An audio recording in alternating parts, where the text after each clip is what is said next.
Black Scully on check. Got a little graphic tee on check.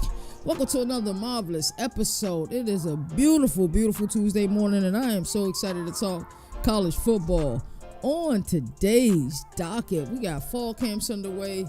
Depth chart is getting a little bit of political, and then they're talking about one tight end trying to rewrite his whole story. Welcome to episode 59 of Governor of College Football.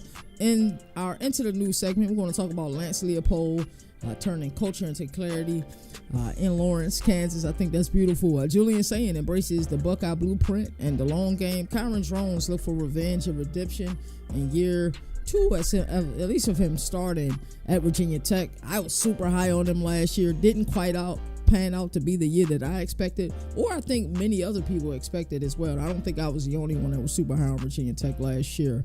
Jared Knapp becomes a tight end with bad intentions. We was talking about Caleb Banks might be the freakiest breakout candidate in the SEC. Not my words, but it'll be a topic that we will talk about. And Carson Beck stays cold in Coral Gables, and he already knows the playbook. And I saw another piece where he was kind of talking about how the scripts are the same, talking about Kirby Smart and his approach to practice in fall camp, and Mario Cristobal and his approach to practice in fall camp. And he said they're both from the Saban system, so they both use the same exact system. So I thought that was interesting. Now, Governor reacts. We're going to react to the 2025 preseason coaching poll. We're going to break it down. I kind of broke this down last night on Overreaction Monday with my dogs Nino and D. Now, such a great episode yesterday, but I kind of wanted to dive into it a little bit more in this show. A governor's ruling: the preseason polls and depth charts even matter. I love talking about the semantics of college football during the governor's ruling segment. I think that's the importance of the segment. Yesterday, what prompted this? Yesterday, I was looking at Jim Nagy. He had tweeted something and pretty much saying that one of the most meaningless, I don't want to misquote, I think he said nothing is more meaningless during fall camps than depth charts. So we're going to talk about that, and it prompted this thought process. Hey, are preseason polls and depth charts, do they even matter? Jim Nagy kind of prompted this. I truly respect Jim Nagy. Love what he did with the Senior Bowl, and I think he's going to do wonders, for Oklahoma, in that GM role. You guys have heard me say this countless times. I believe that the GM role is one of the most lucrative roles in all of sports, not even just at the collegiate level. So we're going to discuss more why perception shapes playoff paths, why fans devour every top 25, why fall camp or could make or break a season, and why none of this is gospel, but it all matters. We're going to get into it the only way I know how to, and that's governor ruling style. Around the nation, we're going to look at some Big 12 title odds. I believe this is from Bet GM. These title odds were prompted after the coaches poll. I guess they wanted to see what the coaches poll was thinking. Of course, we should be getting the AP poll soon. And even more important, we're going to be getting that CFB Nation poll. We got more results coming in. I can't wait to release it. We're going to properly, funnel the information. I can't wait. I know Nino's going to go crazy with the graphics, so I'm super excited about that. We got so much to talk about on today. It's going to be one of those episodes I think you guys really enjoy. Governor of College Football, hashtag go CFB. CFB Nation, your only college football destination. Let's get it. Governor of College Football, we're going to recap ACC. Hey, that's Two CJ great on defensive the minds. track. They have to be better on that side of the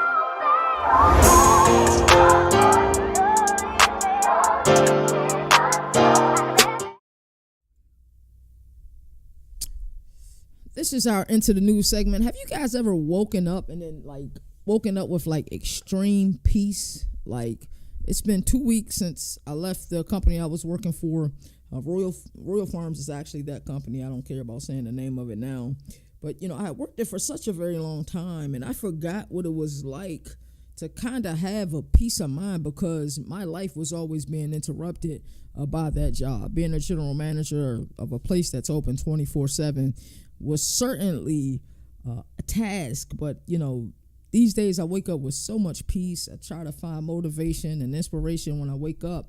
And the fact that I'm doing what I love now 24/7, I'm just excited and elated to give you guys this content. Let's get into the news. A beautiful Tuesday morning. I don't know where you guys are at, but it's beautiful here in Virginia. I think it's like 80 degrees right now. So, after I record this, I'll probably end up going to the gym.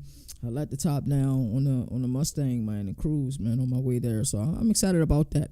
So let's get into the news segment. I enjoy this segment. This segment, for any of you who are new to watching this program, this segment is to catch you up with what's been going on, and I'll give you the news. But on top of that, I'll give you a one-liner for this news. So Lance Leopold, a different look, a different kind of camp in Lawrence. Lance Leopold walked into a fall camp back in 2021 and found a broken program, 0 bowl appearances since 2008, and a roster that has seen more exits than wins. Fast forward to 2025, and the version of this camp, Leopold says itself is shockingly smooth, despite 50 new scholarship players, including 27 transfers. Kansas isn't navigating chaos that welcome in into structure. When we look at what Lance Leopold has been able to do during his tenure in Lawrence, I think it's nothing short of impressive. It's kind of cool to be a credentialed member of the media, something that, I know that verbiage Moon uses a lot. I know that verbiage I use a lot. But it's kind of cool, like, especially with these fall camps. Like, we just got a few more schools that invited us out there. I'm like, yo, whenever you guys are ready, I talked to Director Mike, I talked to Moon. I say, whenever y'all ready, I'm catching a flight and I'm ready to go. That's pretty much the way it works. And I wanted this season to be uninterrupted. I wanted no excuses. I wanted to put my best foot forward as far as creating college football content, being available, doing emergency episodes. You guys will see emergency episodes. I think you saw one. It might have been, last Monday or Tuesday? I think it was last Monday. It was before we went to Boca Raton, Paradise, as they like to say. And, I saw that they was having a Deion Sanders press conference. We were kind of guessing amongst ourselves in our CFB Nation group chat, trying to figure out what does this mean for Colorado. Did my episode. I was just about to head over to my parents' house. Didn't even make it over to my parents' house that day. It was just sad because that's when then Boca Raton happened, and, we had to catch our flights. But, did that emergency episode. It was so fun, and it did pretty well as far as the views are concerned. So, I wanted to have this college football season uninterrupted. My motto right now is nobody's going to outwork me. And I mean that 100%. 5 live episodes, hour a week. I'm trying to do more with the reproduction, repurposing of the content, and then even doing more stepping out of my realm. Like, me and Moon are working on a vertical show, and just a vertical show is, this one is horizontal.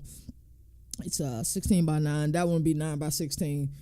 Catered for TikTok and Instagram. That's something me and Moon been talking about a lot. So I really wanted to dedicate myself to this. But I said all of that to say this. Let me get back to what I was originally talking about. That was kind of cool that the Big 12 sent us an invite of their spring meetings.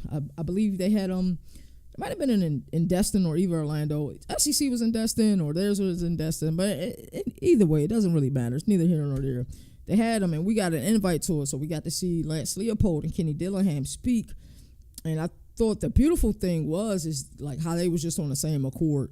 So, hearing that Lance Leopold, the investment, the work that he's put in during his tenure there, and hearing that things are going really smooth, I'm happy to hear that. The Big 12 is going to be interesting. Every year we get kind of that surprise team. Last year wasn't the first year that we saw that.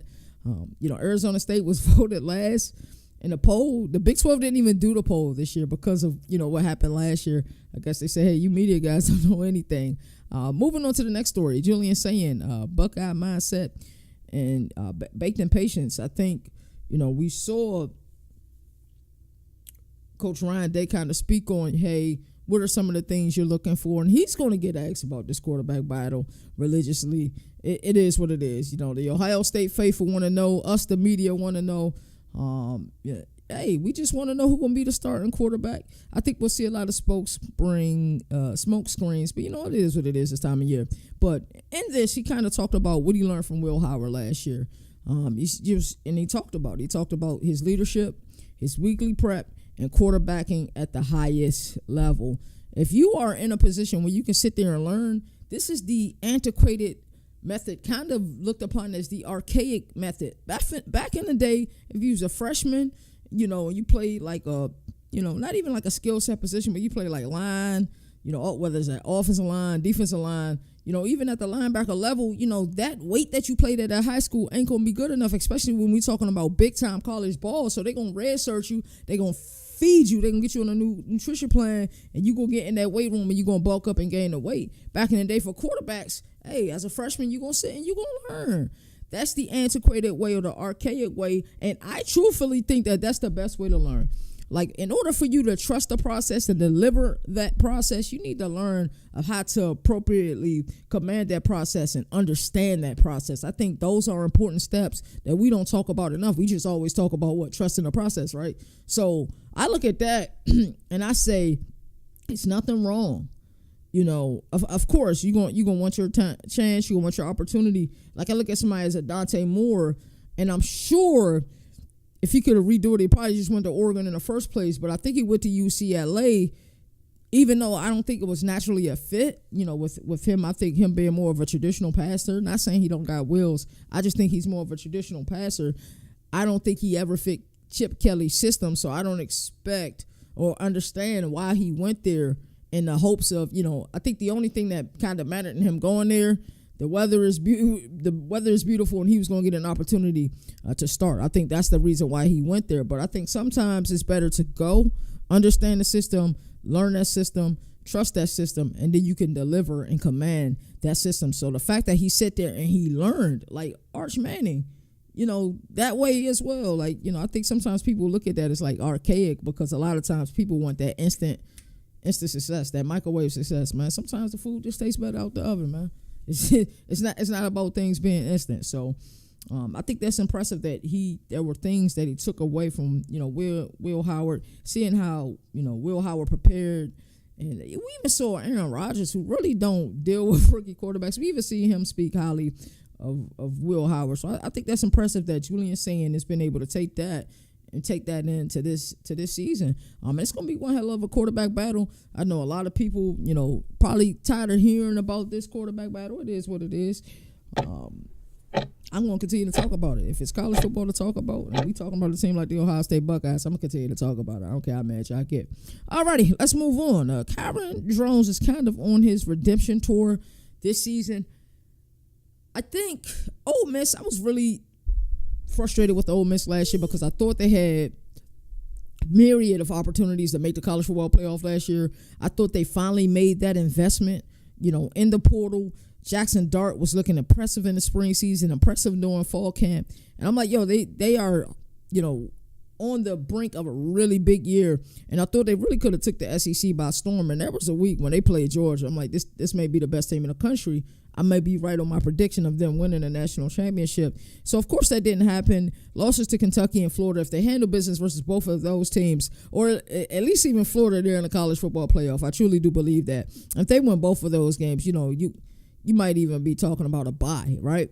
So, sure, I was disappointed in Ole Miss, but, you know, the expectations I had for Ole Miss were higher than the expectations I had for Virginia Tech, even though both were lofty. My expectations for Virginia Tech was, hey, who's going to be that second team in the ACC, right? Lo and behold, we didn't know Rhett Lashley had something up his sleeve, and then SMU would be the team to beat in the ACC this past season. But I know last year we speculated Miami with Cam Ward and Damian Martinez coming to Coral Gables.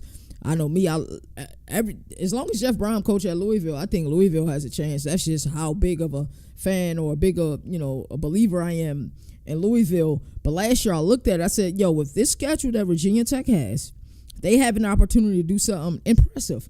We didn't know that Vanderbilt was going to, you know, be what they end up being with Diego Pavia a year ago. We just didn't know. You know, we had no clue. Like, yes, and I saw him.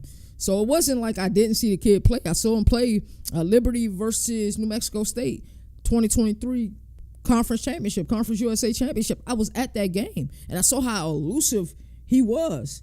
And I couldn't believe he was playing quarterback because he's shorter than what he's listed as. I can tell you that 100%. He definitely is. So my expectations for Virginia Tech was through the roof a season ago, and I don't think no team disappointed me more last season than Virginia Tech did. One, because of my relationship with Virginia Tech. I have a great relationship with Virginia Tech. I can practically go to games whenever I want to. Still the best stadium atmosphere I've been to. I haven't been to most of the SEC schools just yet, but like I've been to Ann Arbor. I've been to a myriad of Clemson games. Clemson games is crazy too, but like that atmosphere, like when you first go to a game at Lane Stadium, especially at nighttime, and that Enter Sandman comes on, I'm telling you, it's an out-of-body experience. But they do got a new offensive coordinator. I don't think the offense that, Tyler Bowen was trying to run meshed well with Cameron Jones' skill set. I think Philip Montgomery, hopefully he kind of expands what they, were trying to do or what I thought they could do last year. I think Brent Pry's coaching for his job this year, and I hate to say that because he's one of my favorite coaches to talk to. I mean, even in just passing, like Brent Pry is such a guy, being able to talk to him in the auditorium the last 2 years, and, for them, to personally thank me for the questions I asked in the auditorium. Of course, this year I wasn't in the auditorium at ACC Media Days because we was on Radio Row giving you guys live coverage at the event. I did miss being in the auditorium. I wasn't in the breakout rooms much, to be honest with you, but my expectations for Virginia Tech are high, not as high as they were lofty last year, because I just think there's some really good teams in the ACC. We look at a team like UNC and what Bill Belichick is trying to do there, and you look at their schedule, you can say, hey, there's a case for them. I know a lot of people want to make cases for, Miami being that second-tier team. For me, who's competing with Clemson this year? Because Clemson is, by a long, I don't think it's close between Clemson and the next team, right? So I think Clemson is the best team in that conference by far this season. But that number 2 team, some people are going to say SMU. I think SMU is going to have a sophomore slump in the ACC this year. I truly believe that. I'm not praying on that. That's just what I believe. But I believe Louisville is a team that can compete with them. I want Miami to be good. I just don't know. We've seen mismanagement of situations with Mario Cristobal during his tenure in Coral Gables, and haven't just been one. I think a lot of times we point to that Georgia Tech game, and we think of that game. They just mismanaged quite a few games during their time there. And they've also managed some really well, like the comeback versus Cal and then the Virginia Tech game that Virginia Tech really won. But, we're not going to go there. But, I look at Georgia Tech as a team that could compete for the conference this year as well, looking at the ACC. So, for me, those teams who we looking at, I think it's Clemson, then I think it's Louisville, and then, a team like, Georgia Tech, then maybe a team like Miami, because that's what a lot of, people think. Maybe at SMU, but Duke is another team that I'm watching. Look out for Manny Diaz. What Manny Diaz did in Durham last year, he didn't get enough credit for it. I don't know why he didn't. I don't think people realize, hey, the way that Mike Elko left that team and what Manny Diaz had to deal with. Riley Leonard also left, went to South Bend, and, kind of led them to a national championship appearance. Of course, they lost to Ohio State.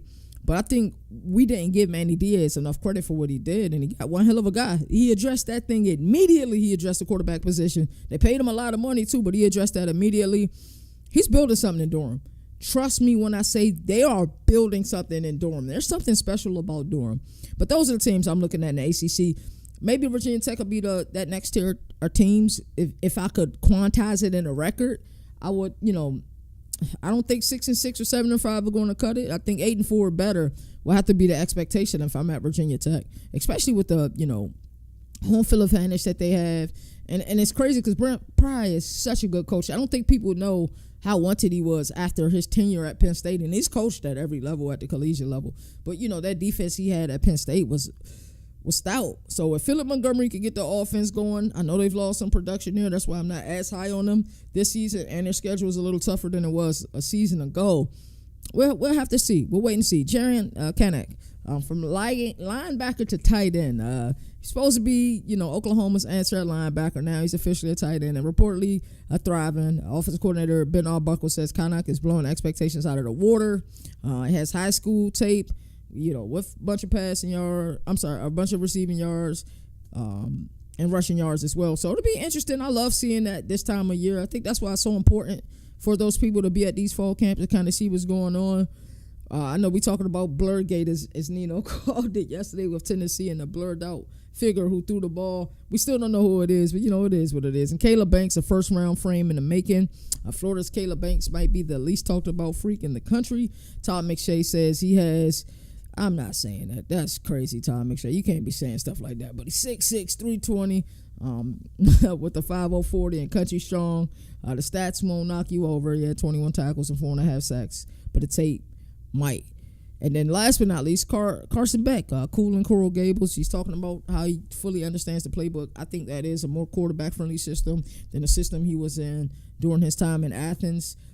It'd be interesting to see. I thought it was great. I said this in the opening. I'll say it again in case you missed it in the opening, that, how he compare and contrast the different type of camps. He was like, yo, it's the exact same.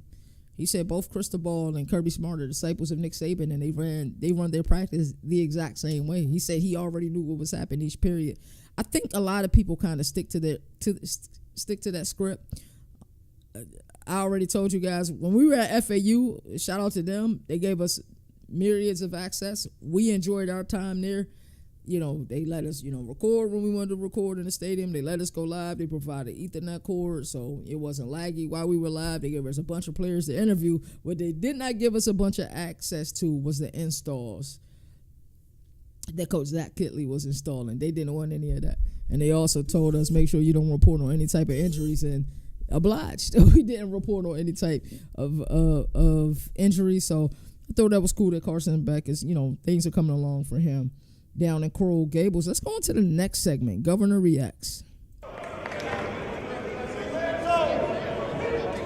That was actually bad. Put that up here. All right, anyway, so Governor Reacts. We're going to look at the coaches poll, top 25. It was just released yesterday. So I knew immediately I was going to be doing that segment on this show. Did not know initially that we were going to be doing it last night. Overreaction Monday, but we wanted to change the segment. I had a fall camp segment. I said they kind of hit on that the last couple of weeks. I went on the last couple of weeks shows. And the crazy part is I set up the script for the show. I don't even remember it. I think people need to realize I write a bunch of show scripts every week. I do hour shows. I don't think people realize how many notes you need for an hour show. But it's at least 18 pages every week for me. I'm sorry, every episode for me. So you times that by 5 episodes that I'll be doing this week. Then you start to see the amount of preparation that goes into these shows. And I enjoy doing it 100%. I really do. So I think this media source is making noise in the background. Let's go ahead and kill that. Sorry about that. Hopefully you guys were able to hear some of that at least. But let's get into this coaches poll. We're going to go kind of in reverse. I'm going to tell you the teams that got votes. Buffalo did get a vote. They got that linebacker that's impressive, but maybe the person that was a part of the coaches poll that voted for him, I don't know. Vanderbilt got 3 votes. Kansas got 6 votes. It's kind of a spoiler alert. I'm just letting you know the teams who aren't in, but the amount of votes they got. Florida State got 8 votes. I think it's kind of difficult to calibrate that team in Tallahassee right now, but I'm sure Mike Norvell got other plans. I think you want to have that Roy Jones type year. Y'all must have forgot. I don't see it in the works, but, it'd be good to see it. When that team in Tallahassee is good, the sport is better, right?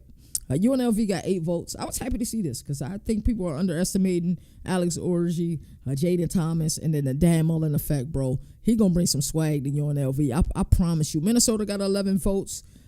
Shout out to my guy Thrill. He's a coach there. Colorado got 12 votes. I don't know who voted for them. They had an impressive year last year.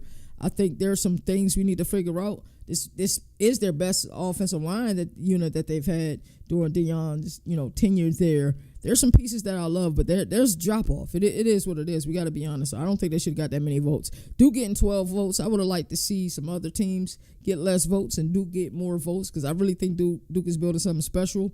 And Durham, Arkansas got 14 votes. They're talented. A really fun team to use on NCAA. Did my video disappear? Sorry about that. Let me go ahead and fix that real quick.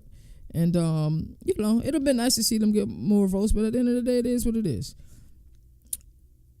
Navy got 14 votes. Happy to see that. Shout out to Navy, yo. Navy, let me tell you something about Navy. Navy has been so special to our CFB Nation brand. There's just certain schools that just stick out more than the other schools because they go above and beyond. I was credentialed for the entire 2023 season at Navy. I know D-Now was credentialed for the entire 2024 season. Both of us will probably be credentialed for the entire, season this year. How nice they were to us at American Media Days. Blake Horvath, man, he's a good dude, man. He's a solid dude, man. You could tell his family was there. I like that at American Media Days because I had never seen it at Media Days where people had family members there. Cam Ward was actually the first person I seen do it at ACC Media Days. So his parents got to experience that with them. But the American, there's a fan credential check-in, and there's, media credential check-in. And I thought that was pretty cool. But, his mom gave us a goat with the Navy sign on it. Like I said, I'm really rooting for Navy this year, and I think they could truly take the American. I really do. FAU is my sleeper pick, and I'm sticking with that sleeper pick. But I think they're going to be pretty good this year. So Washington got 15 votes. They arguably could have got more votes. They really do. Nino was talking yesterday about how underrated Washington is. Syracuse got 16 votes. I think that's just a respect for Fran Brown. Then we start to see, it heat up. These are just teams receiving votes or points, as they like to say. Nebraska 19, TCU 24, Georgia Tech 27. The Tulane effect is real. 33, Army West Point 33. Tulane was 31. My apologies. Memphis 34. Iowa 49. Iowa should have been in the top 25. Auburn 50. Baylor 76. They didn't have Baylor in the top 25. I'm upset. Utah 86. USC 116. Louisville not being in the top 25 is blasphemy, bro. It's bad. That's bad, Coach's poll. That's real bad, bro. Jeff Brom has done wonders during his tenure there. That's real bad, bro. Look at the trajectory that Louisville has been on since his tenure there. Look at the trajectory that Purdue's been on since he left. That's culture. That's a fact. Missouri, 142 points, and then Oklahoma, 221 points. Coming in at number 25, Boise State. That's cool. I ain't got no beef with it. Most polls try to do the right thing and have one group of five school in it. So whether that is UNLV for you, that's Boise State for you, that's Navy or Tulane for you, or, Liberty, you look at Liberty's schedule like how I did and say, hey, they got the easiest schedule in the country, but, will they honor them having the easiest schedule in the country? Coming in at number 24, the team from Lubbock, Texas Tech. They spent a lot of money on their defense. Their offense was not the problem last year. Zach Kelly definitely got the most as their OC there. Now he's at FAU, of course, out of that offense a season ago. I like Texas Tech. I really do. They're certainly, I don't even think they're a sleeper in the Big 12. They can legitimately win the Big 12. 23, BYU. I'm interested to see what happens at quarterback. We got to talk to the stud LJ Martin, running back there. That's one of the kids you just root for. There's been quite a few kids that I've interviewed, and you just root for them. Blake Horvath is another one, but that dude LJ Martin was just raised right. His parents will be proud, really proud of him. Another one was Evan Hall. That was during the 2023 Senior Bowl cycle, the post-draft cycle. We got a chance to interview him, and before he got on camera, he was like, hey, I want to make sure my hair looks straight because I want, my grandmother's going to see this. Like, it's just stuff like that. That's an interview from, almost 3 years ago, bro. But it still stick out to you, and it's still like somebody I'm rooting for 100%. All right, then the coaches poll did something I don't like. I don't like it at all. So they got a tie at 21. With the CFB Nation poll, we ain't doing no ties, bro. Who's better? Somebody make a sound decision. You know what I'm saying? They got Iowa State tied at 21 and Texas A&M tied at 21.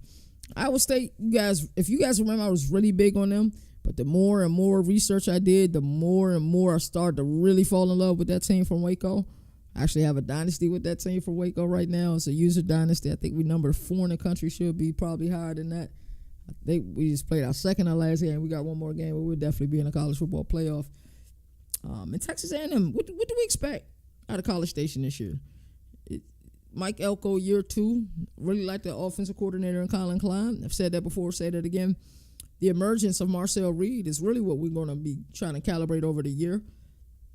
Hitting Casey Concepcion from Raleigh was impressive. So I like a lot of the moves that they make. Two-headed monster at running back. Texas A&M is going to be really good this year. We just mentioned Colin Klein. Let's talk about his former team. Kansas State is at 20. I like Kansas State a lot. They really showed out during Big 12 media days. And, I like the pieces that they got. They got Jerron Bradley. That was a sneaky get in the portal. We haven't seen the production that we've seen, since his tenure in Lubbock, especially his freshman year. I think it was his true freshman year. He had that breakout year.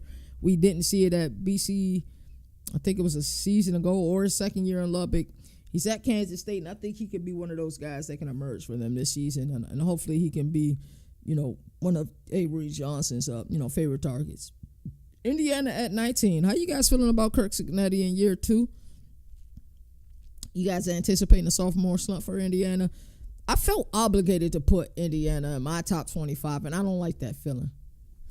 I don't like that feeling. I feel like, oh, I'm forced to do it. Like, like I'm the governor. I do what I damn well please, but I felt almost obligated. Mind you, this isn't my poll. This is the coach's poll, right? But I thought about my poll, and I just felt obligated to do it. I can't wait to see. Some people have submitted more of their polls for CFB Nation, so we'll come out with the overall poll. Hopefully by the end of this week we do. I know I got to resend it to Moon, and then we got a couple other people polling from other entities. Really like some of the movers and shakers in the sport, just to create that balance for our poll. I can't wait to release it. I really can't. At 19, Indiana, how we feeling about the Hoosiers this year? Tino Sinceri is gone. Mike Shanahan was the play caller last year, but Tino Sinceri, who's now at UCLA, was the passing game coordinator. How does that work with Fernando Mendoza? That offense is built on physicality. They do got Elijah Surratt on the outside. I like the team a lot. It's just, in year two, I just think, and I said this yesterday, there's just teams that are getting better in the Big Ten and nobody's really talking about it. I think like that team in East Lansing, they're going to be better than advertised. They're going to hurt some people's feelings this year. Matt Rule, year 3. Nebraska is getting better, right? Illinois' emergence, who's also on this poll, who I'm really high on this year. There are teams who are just getting better. Iowa, as long as Kirk Ferentz and Phil Parker are there, Iowa's going to be good. And this might be the best quarterback that they've had since Drew Tate. I need to get D now to correct me on that, but that's how good I feel about Mark Gronowski. I think he's going to be impressive. I really do. And then Tim Lester's system, that RPO system, and you got a guy that can really run the RPO at a high level, probably better than everybody in the country, with the exception of Kevin Jennings, who does it probably better than everybody in the country in that RPO system that Rhett Lashley likes to run. I'm interested. I truly am interested. But where were we at? Indiana at 19. We just talked about the emergence of other teams in the Big Ten. The Big Ten football is going to be better this year. I think for years we got to see one side of the conference be bad. Now they kind of all jumbled together. And with those teams that were at it, UCLA is going to be better this year. Watch out for USC this year. Like I said, the Big Ten, at first it was just top heavy with these new schools, and then the emergence of portal, NIL, being able to get these players money. I think we're seeing the middle class started to be a little bit stronger there, which we didn't have for years. At 18, Tennessee, I hate this one. Tennessee should not be in the top 25. This sport is what have you done for me lately? And lately meaning, what have you done during your winter workouts? What have you done during spring camp? What type of production have you lost to the NFL draft? What type of production have you lost to the transfer portal? This defense is still going to be good, but if you got your team and your media, where is quality assurance, Tennessee? Because that video should have never came out. It should have never came out. And shout out to J.D. Pickell, because he was one of the first people on there. Like, yo, why are you blurring out who the quarterback is, bro? Is it that heavy? Is it seriously that heavy, Tennessee? Tennessee has no business being in the top 25 based on the metric of what have you done for me lately. Yes, they made the college football playoff last year. So this is based on our predictions and our projections for this upcoming season. Who's going to be the kayak quarterback? Is it George McIntyre? Is it Jake Merklinger? Is it Joey McGuire? Joey McGuire was impressive in 2023 at App State. He had, 33 touchdowns, 10 interceptions. He was not impressive last year. How does he fit in that Joey Hazel system, that Viren Shoot, or the Art Brow system, as I like to call it? Tennessee is not a top 25 team to me. And some people is not going to like that, and that's okay. I promise you, one of us will be right in the end. If it's me, I'll eat crow. I ate crow on a lot of my takes last year. I don't care. But to me right now, based on what have you done for me lately, based on what have I seen out of spring camp, based on the fact I look at your group of quarterbacks now in Knoxville, and I look at the kid that you guys let walk away. If you were going to make that move, you should have made it after the college football playoff. If he threatened to sit then, make that move then. That way you can get a stud in the portal, in the early window portal, but you don't do it so late in the late window portal, and now you SOL, right? So I look at what Nico and how he looks in Tino Sinceri's system in beautiful Southern California at UCLA. I'm like, yo. Now I look at what's going on in Knoxville at Tennessee's fall campus, and y'all blurring out the quarterback, yo. Tennessee's not a top 25 team. A lot of people are not going to agree with me. That's okay. A lot of people are afraid to say that because based on the success that Josh Heupel has had during his tenure in Knoxville. But to me, it reeks of desperation. You bring in Seth Luttrell as an analyst, Landry Jones as an analyst, and now you trying to I don't know, man. It's like they trying to do witchcraft, in Knoxville with the quarterback room, yo. I don't know. That's just personally how I feel. I want Tennessee to be good. I remember when Tennessee was the darling of the sport in 2022, and I was rooting heavily for them. I don't wish ill on them. I just look at their roster right now, and I do see some dogs in the defensive side of the ball. I think the running game is going to be there because the veer and shoot system allows that. The way that you spread the field, if the numbers make sense on the inside because you're trying to, monitor the wide receivers, you hand it off. But I think teams are going to say, throw the ball, bro. I'm just interested to see what's going on. I think that Heupel should have made that room. He should have got, if he was going to get rid of Nico, or he had plans to, do it earlier, right after college football playoff, go get you a stud. Then you could have got somebody like a Gio Lopez who probably fits your system. Or you could have got somebody like a Darian Mensah from Tulane. I'm sure, I think the resources in Knoxville are more plentiful as it pertains to football than the resources in Durham. You guys could have gave money. You didn't want to play Nico. That's cool. You feel like, hey, this is a team of we. I get that. Great defense, outstanding running game is what led Tennessee to the championship last year. But Nico did make plays when he have to make plays. But at the end of the day, you waited that long to make that decision, and now y'all blurring out quarterbacks in camp, bro. Y'all don't look good, Tennessee. It's not looking good, Playboy. I know y'all got playoff aspirations. I don't see it. And if you tell me this is a top 25 team, let's take it to my metric. If these teams played on a neutral site, let's look at some teams that not in the top 25, and you guys tell me. Oklahoma played Tennessee neutral site right now. Who's winning? And mind you, they struggled with Oklahoma, who couldn't move the ball last year. But this year they got Ben Arbuckle and John Mateer and Jaden Ott. And look out for Jaden Ott this year. Neutral site, Tennessee, Oklahoma. Who's winning? I'm taking Oklahoma. Louisville, neutral site versus Tennessee. I'm taking Louisville. Neutral site versus Baylor. I'm taking Baylor. Neutral site versus Auburn. I'm taking Auburn. Neutral site versus Iowa. I'm taking Iowa. Tennessee should not be in the top 25. I'm sorry. Florida at 17. Florida should be higher. 16, SMU. I think SMU is going to have a sophomore slump. I really do. I don't want them to. I just think they do. But okay, they're in the top 25. It's cool. Ole Miss at 15. Little high for me, but I'm starting to buy in a little bit. I already told you guys how I felt about Ole Miss last year. I thought they had championship aspirations. It didn't happen. They missed the playoff. Lane Kiffin then went on a kind of tour on Twitter, and Joe Klatt had to shut that down. Great talking pieces, by the way. But it's just interesting to me. It's very, very interesting to me. But Florida should definitely be higher than 17. Best offensive line in the country. Quarterback, or arguably the highest ceiling in the country. Wide receiver room that's out of this room. 1-2 punch at running back in Ball and Jackson. I like Florida a lot. Stout defense. I like Florida a lot. I really do. They should be higher on this list. Michigan at 14. We did a segment yesterday on Overreaction Monday. We did a buy or sell segment. Are you buying stock or selling stock? And I think college football is better when Michigan is elite. I'm selling stock.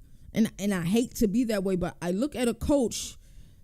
I think Jim Harbaugh, while he was there, was so enamored with the devil in the details that team was prepared for him not to be there. He knew the type of leader that Sharon Moore was, and he knew that Sharon Moore could handle the big moments. So those times during the suspension, Sharon Moore was fine. I don't feel that same way, especially when you got a freshman quarterback. And then looking at Sharon Moore, I get it, how important it was for him to return to Norman, to coach against the team he played for. But, I think he should have just got the suspension out the way. I really do. In the grand scheme of things, and he's not missing big games. I think he's missing the Central Michigan game. Well, the Nebraska game is huge. So, I don't know. I'm selling Michigan stock. I want them to be good this year because it's just better for the sport. And, X would be on fire if Michigan beat Ohio State for a fifth straight time. I'm telling you, that app, I will be refreshing every 10 minutes. Just leave me in the dark room. I'm just refreshing the app if Michigan win a fifth straight time. I don't know. I see that they have an amazing defense. They're going to be able to run the rock. They're going to win the war of attrition on the line of scrimmage, both offensively and defensively. It's just, is this team prepared with a freshman quarterback, if that's who's starting, who should be starting, him or Mikey Keene, of course, is his team as prepared as they were when Harbaugh, had to do his suspension versus Sharon Moore taking his suspension? That's the question I like to ask everybody. South Carolina at 13. Love South Carolina. Shane Beamer. If you don't see his paw in him and his coaching philosophies, that's Mr. Frank Beamer. I really like this team a lot. Lenore Sellers is real deal. What they have on the defensive end, the type of production they've been able to put in the NFL from a defense perspective. Shane Beamer's just one of those coaches. How many coaches, like if you had to go fight, right? How many coaches you taking in the alley to go fight with you, right? Like let's really think about that. I take James Franklin because James Franklin looked like he was ready to scrap when Cuz called him a fraud. I don't know what dude looked like, but I take James Franklin with me too. But Shane Beamer is probably the leader of that. Dabo can come. Mario Cristobal can come. If we going, man, give me Prime. Give me Prime with the just beating bladder cancer and the bad foot. We can go scrap with him. If we gotta go fight somebody, we can go scrap. Dan Lanning for sure. Let's go scrap. So, when I look at South Carolina, I look at Shane Beamer, and I think about that bowl game with them in Illinois with Brett Bielema, man. Just a brilliant mind, bro. He kind of outschmucked Shane Beamer there, and Illinois was able to beat them. Speaking of which, Illinois is at 12. High on Illinois. I know they lost some production in the wide receiver room. Josh McCray is also gone. He's in Athens. But they got a kid from Morgantown, man, and Hudson Clement, who I think is going to be wide receiver numero uno. Luke Altmaier, him and Barry Lundy Jr., man, they got a magical connection, and the trust is there. When we talk about trust level between a coordinator and quarterback, I don't think there's many higher in the country. Of course, we have to say Garrett Riley and Cade Klubnik, but Barry Lundy Jr. and Luke Altmaier are working on something special. And like I said, I always go back to this. It was that game last year versus Nebraska. There were so many reasons for Nebraska to win that game. But Luke Altmaier, and Barry Lundy Jr. just wouldn't let it happen.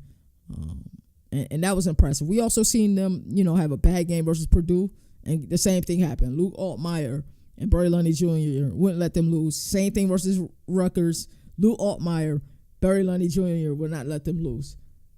I love that. Those are the type of things I look at. What is your quarterback and your offense coordinator relationship? What is that trust factor? What is that trust level? These are some of the things that I'm looking at.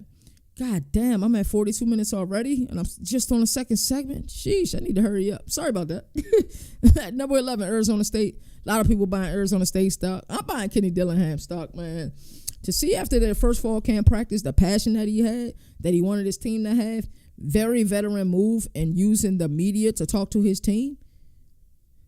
Somebody's got to go 3-9, right? That's such a great line.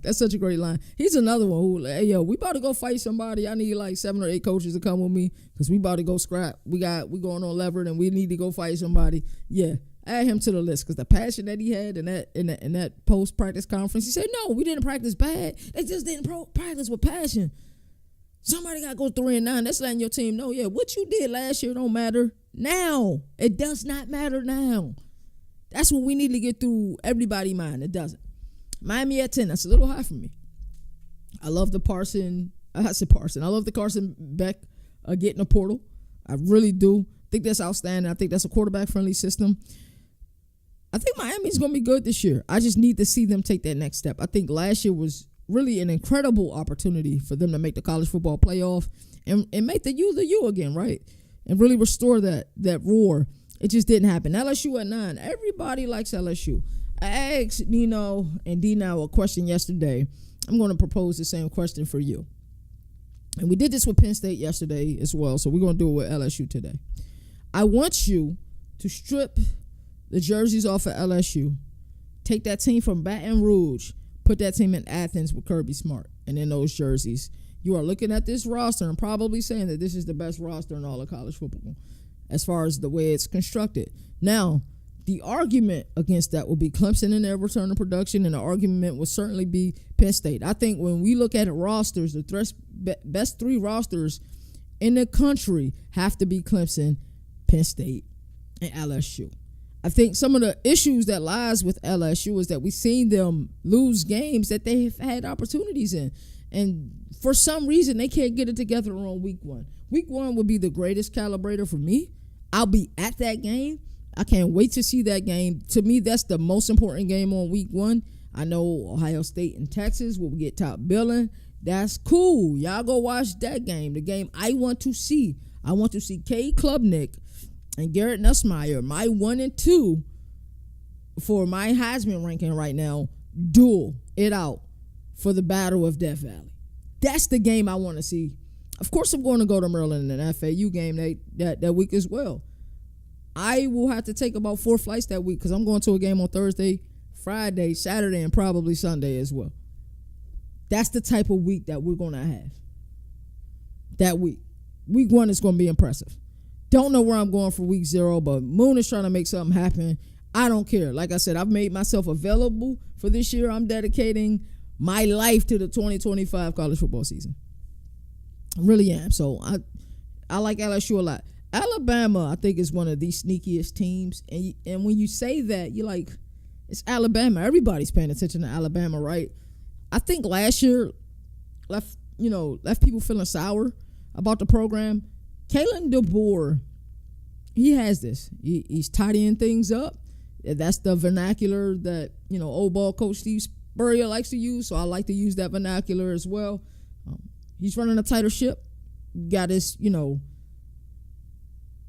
partner in crime, Ryan Grubb, calling the plays again. Ty Simpson had one hell of a spring. If this team could put it all together, one of the best wide receiver corps in the country. If this team could put it all together, they're going to play ball defensively. If this team could put it all together, watch out for Alabama. Oregon at 7. Dan Lannon wins a lot of ball games, 35-6 during his tenure there. That's impressive. That is that team in Eugene is the SEC team out west who just happened to be in the Big Ten, right? Number 6, Clemson. Clemson is too low. Stop playing. What are we doing? Clemson is too low. The fact that just 2.5 years ago, we were calling for Dabo Swinney's job. Well, not me, the governor, but other people were. Dabo Swinney had to remind some people, too, during the call-in from the radio station when they would start talking unchy. They was talking crazy. Dabo wasn't having it. He wasn't having it at all. They're like, no, you won't. I rebuke that in the name of you is not going to talk crazy about me and my tenure here because things aren't going the way that you don't want him to go. And then he had to remind him how dominant he's been during his time in the ACC. Dabo knew what he was doing all along, and us, the media, we were probably wrong all along. We're like, hey, use the portal. Hey, the reason why Florida State is 13-0 and won the championship this year is because when there was a guy like Keon Coleman available to go get, Florida State went to go get him. Clemson, why didn't you go get him? But Dabo really likes to recruit out of high school. He likes to develop, and that family aspect is real. You hear every coach mention the word family, but not every coach runs a family-oriented program. Now, they all think they run a family-oriented program, but most don't. Let's be honest, because you wouldn't see what you see. At Clemson, you know how I run it. They run a family-oriented program. A lot of people come back.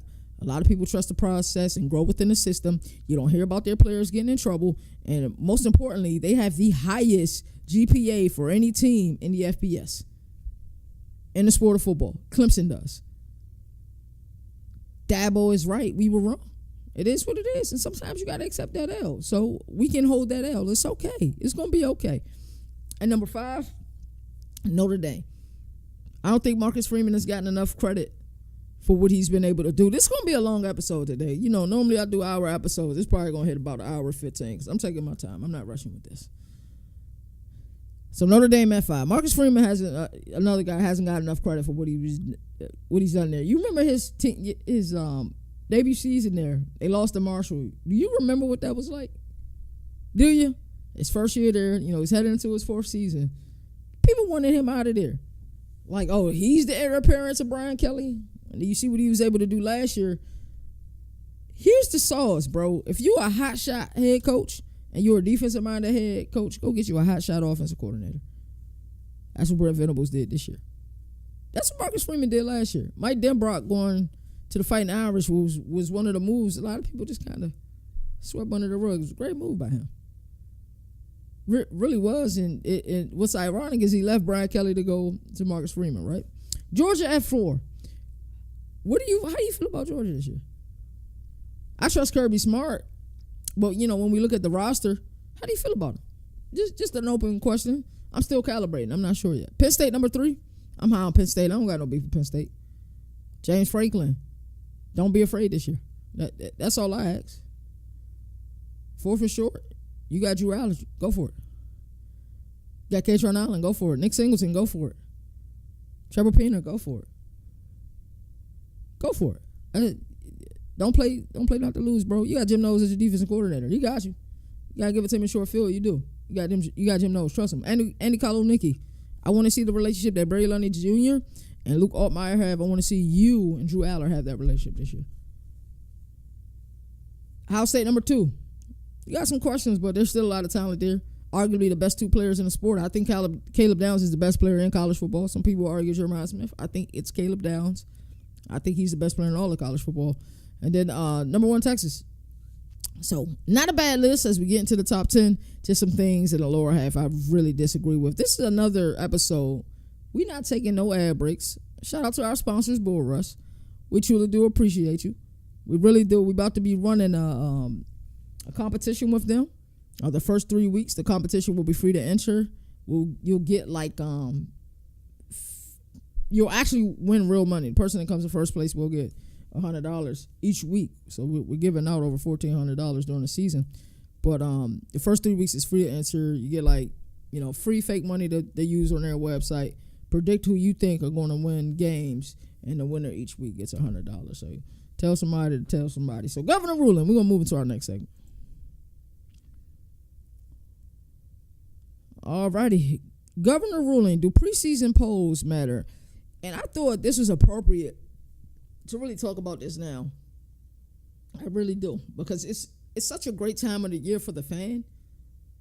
Great time of year for media like me who talk this thing 24/7. We don't really use that vernacular or the verbiage the off season.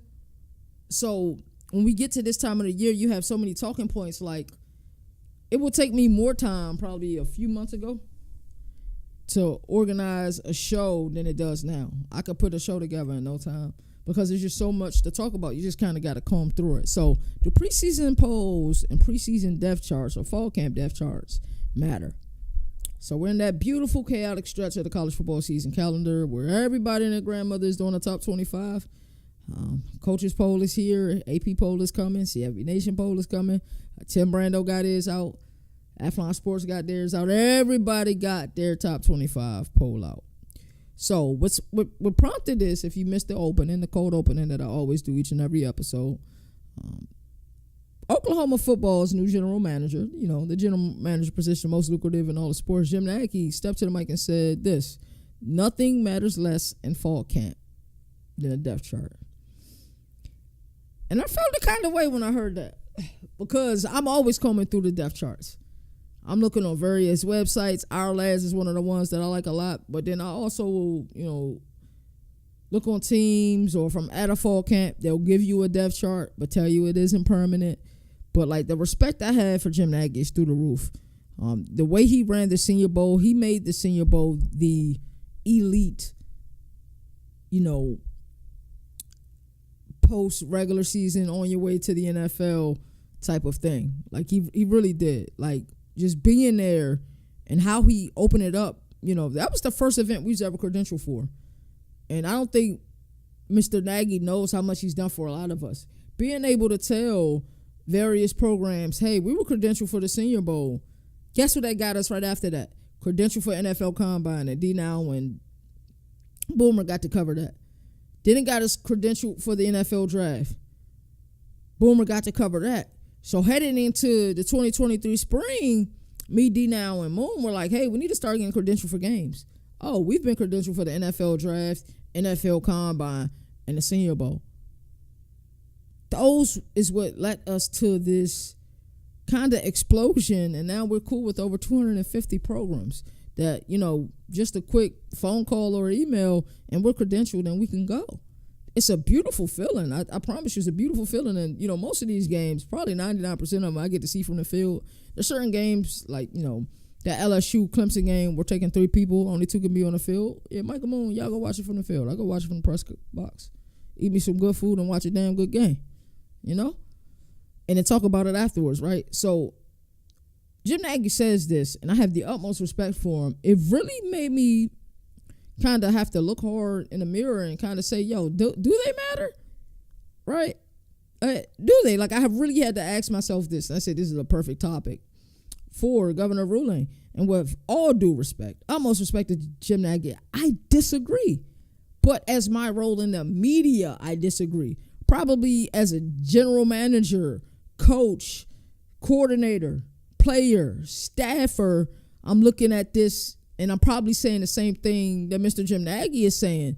But as a fan, as a media personality, I 100% disagree. Respectfully, of course. Because, we don't have some of those opportunities we have today without Mr. Nagy.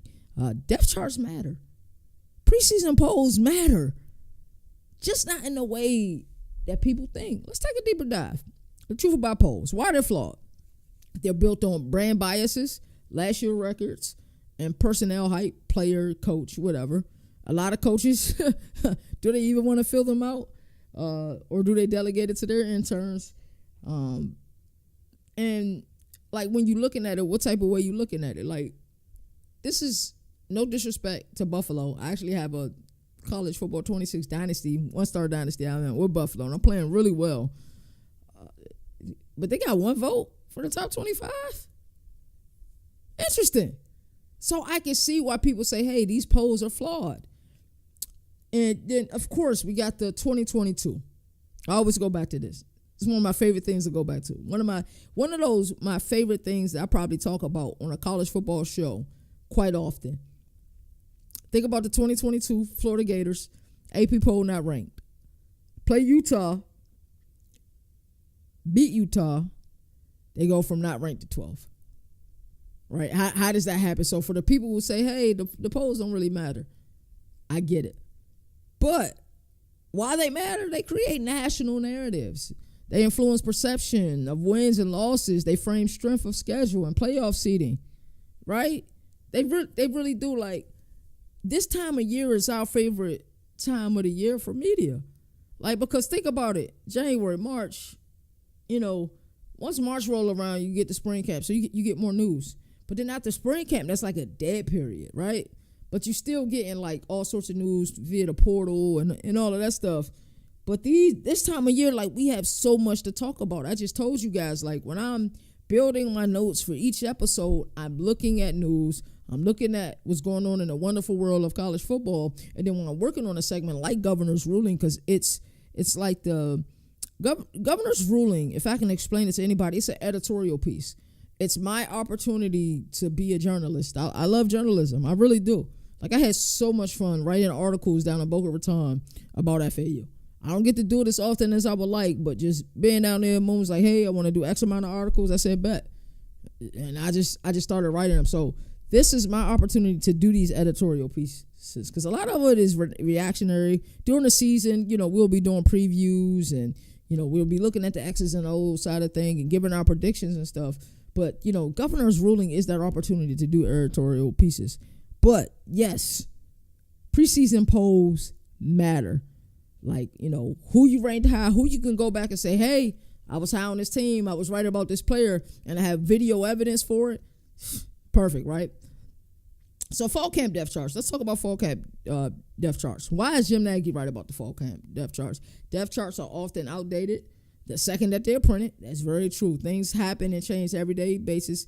Coaches sometimes like to do smoke screens to keep the media guessing.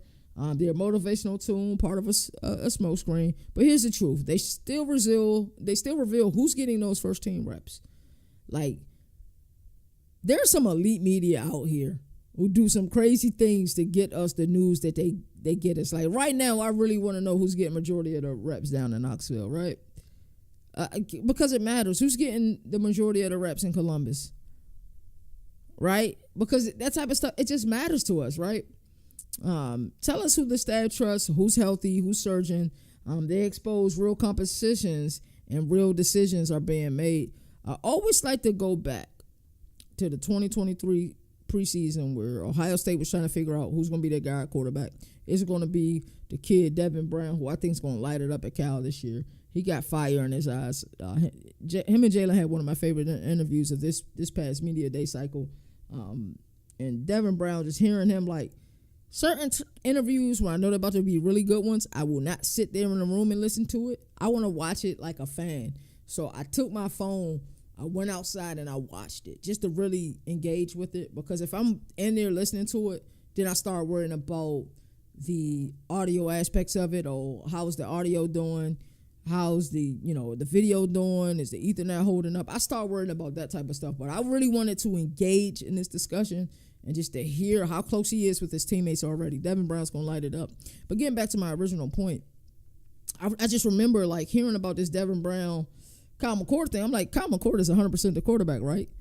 And that's what I thought. All the fall camp. Then the last week, right, leading up to week 1, the coaches were divided.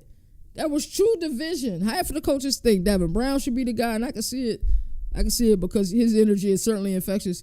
And half of the people wanted Kyle McCord to be the guy. And it led for, in my opinion, a disappointing season for them. Bo Nix is another great example of why it mattered. Like, I don't think people realize that a lot of Oregon fans didn't want Bo Nix when he left Auburn, right? So, coming into Oregon and the fact that he had complete command of the offense immediately, you know what I'm saying? Like, it was good to see that, okay, Bo Nix is going to be the guy for Oregon this year. And the same thing with Anthony Richardson. I forgot the gentleman that he was battling with back in 2021. It'll come to me probably after the show. But trying to figure out who's going to be their starting quarterback. So depth charts matter. Maybe doesn't matter to GMs. Probably doesn't matter to head coaches.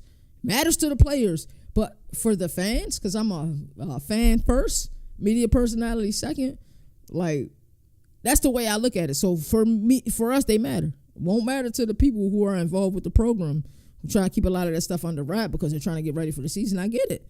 They're meaningless to y'all, but to us, Mr. Nagy, they matter. It 100% matters. It really does. So let me say this clearly. Even if depth charts and preseason rankings don't matter to the GM, defense coordinator, or position analyst in the booth, they matter to us because college football is the best sport that there is. I truly believe that.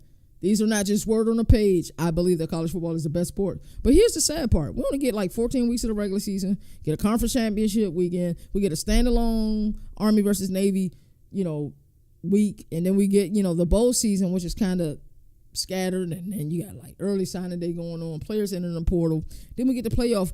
We don't get a lot of great weeks, to be honest with you. We probably get 16 elite weeks of college football, and during that time period is the best sport in the world. But what does that mean? That means for the word that we're not allowed to say here at CFB Nation, that's 36 weeks of the offseason. Even if you want to add 2 weeks, say we get 18 elite weeks a year, right? Or 18 elite Saturdays a year. I say it's about 14.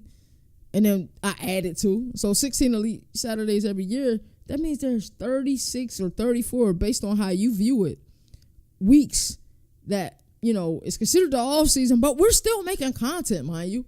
We're still pushing the sport forward. While some coaches are out there on the green, we out here on the grind, bro. We are putting out content, trying to get the people, those 1%ers that I always like to talk about, trying to give them elite content. That's what we're trying to do, right? So if there are 36 weeks, and if our mantra at CFB Nation is no off season, that's a lot of other people's mantras too. What are we going to talk about those 36 weeks?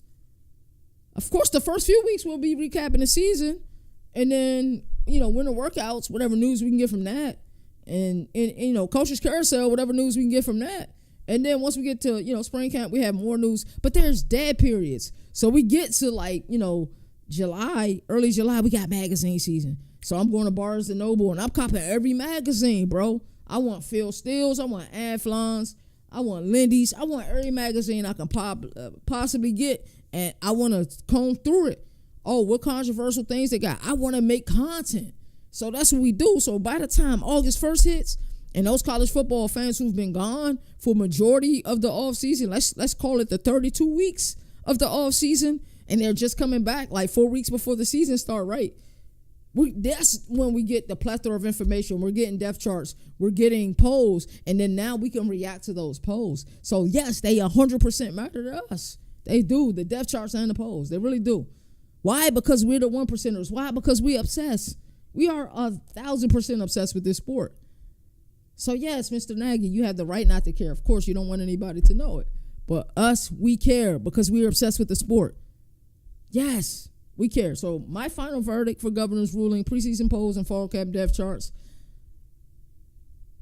aren't gospel. They aren't the final, the end all, the be all, but they are important to this college football ecosystem when you evaluate the fact that there are 36 weeks that we have of the offseason. 36 weeks, right? And, once we get about 4 weeks out, probably to like that 32nd week of the offseason, and we got 4 more weeks until the season start, we start getting a plethora of information, and it makes the content beautiful. But they matter because they shape of how we talk about the sport. It frames expectations. They influence decisions, whether the playoff seeding or fan engagement. Most importantly, they feed the passion that fuels this sport year round.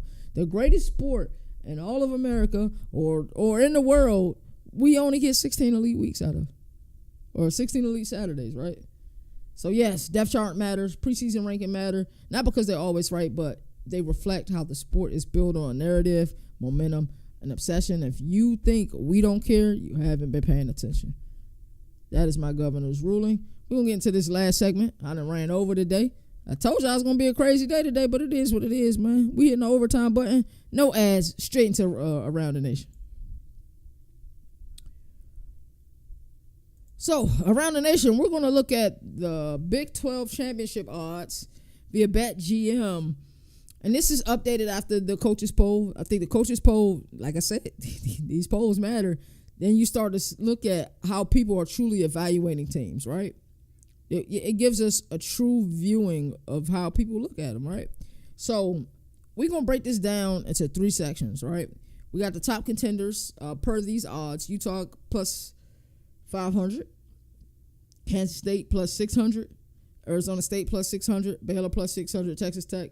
Those are, for the most part, the teams that a lot of people are, like, high on. TCU plus 800. I think Iowa State's odds at plus 1,200 would be worth the bet. I really do believe that.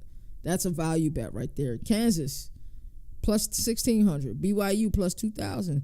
BYU was in the coaches poll top 25.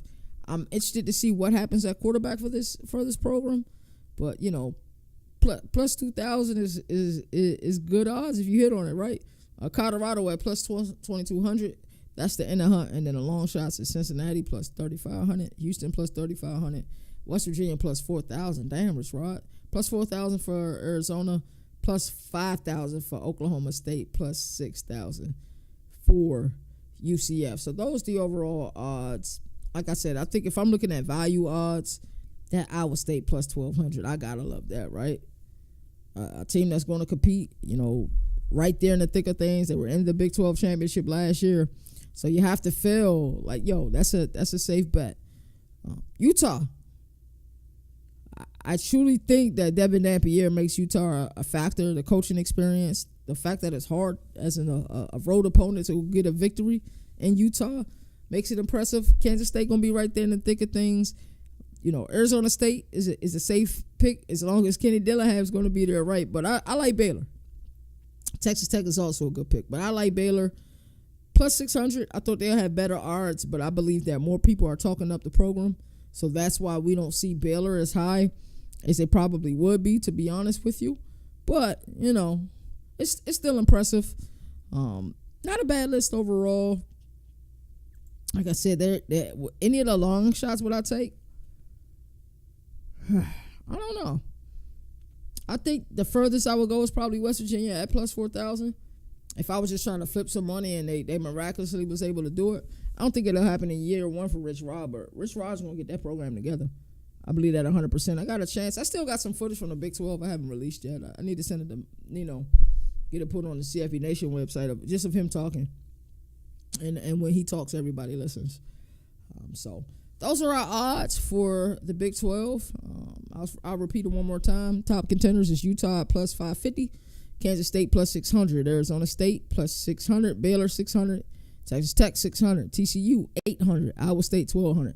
Told you I love that one. Kansas plus 1,600, BYU plus 2,000, Colorado plus 2,200, Long shots is Cincinnati plus 3,500, Houston plus 3,500, West Virginia plus 4,000, Arizona plus 4,000, Oklahoma State plus 5,000, and then UCF plus 6,000. Those are your around the nation Big 12 teams with the best odds.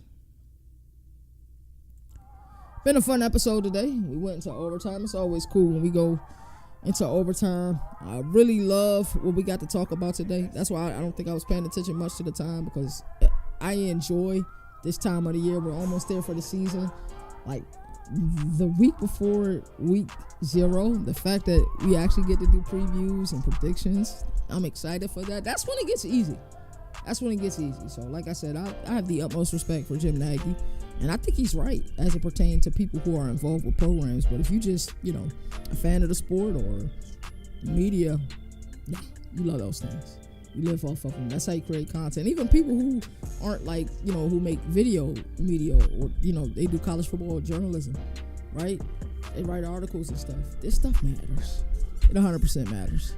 And so I always like to say there are no more victories in the sport that survive and advance. That's why college football has the greatest regular season. And until next time, I'll see you guys at 11 a.m. Eastern Standard Time tomorrow. You all take care. Enjoy your day. Please be productive as always. Governor of college football, we're going to recap ACC. Hey, that's CJ great defensive minds. They have to be better on that side of the